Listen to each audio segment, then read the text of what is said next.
নাগ দেবতা অবশ্যই যাতে রুষ্ট না হয়, তিনি কিভাবে অবশ্যই খুশি হবেন?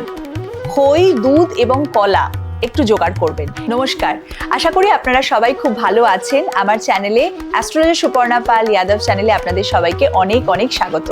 আজকে আমরা আগস্ট মাসের 16ই আগস্ট নাগপঞ্চমী কিন্তু পালিত হবে, সেটা নিয়েই কিন্তু আপনাদেরকে একটু সতর্ক করা যে এই দিন আপনারা কি করবেন।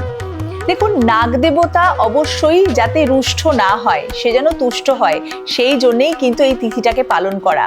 আপনারা এই দিন কি করতে পারেন, তিনি কিভাবে অবশ্যই খুশি হবেন। তো নাগপঞ্চমী শ্রাবণ মাসের 5ম দিন এই জিনিসটা কিন্তু আমরা সেলিব্রেট করব, এবং সেই দিন নাগ দেবতাকে অবশ্যই দুধ অর্পণ করা। অনেকে খই এবং দুধ দিয়ে তাকে পুজো করে, বা কলা, খই এবং দুধ অর্পণ করে।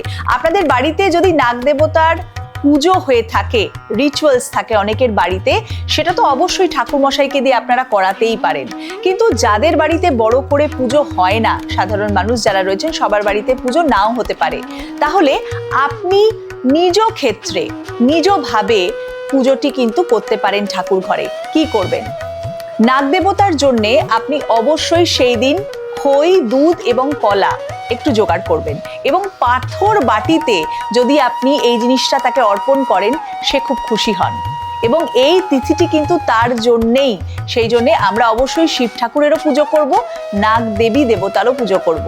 যারা জোড়া নাগ রেখেছে, রূপোর নাগ হতে পারে, তামার নাগ হতে পারে, অনেকে বাড়িতে রাখেন, তারাও কিন্তু সেই দিন সেটাকে অবশ্যই পুজো করবেন।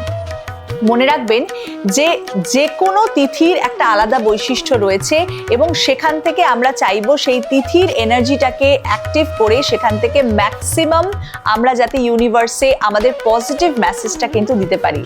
সবাইকে জানাই নাগপঞ্চমীর অনেক অনেক শুভেচ্ছা। দেখতে থাকবেন Healing Astro, heal your life.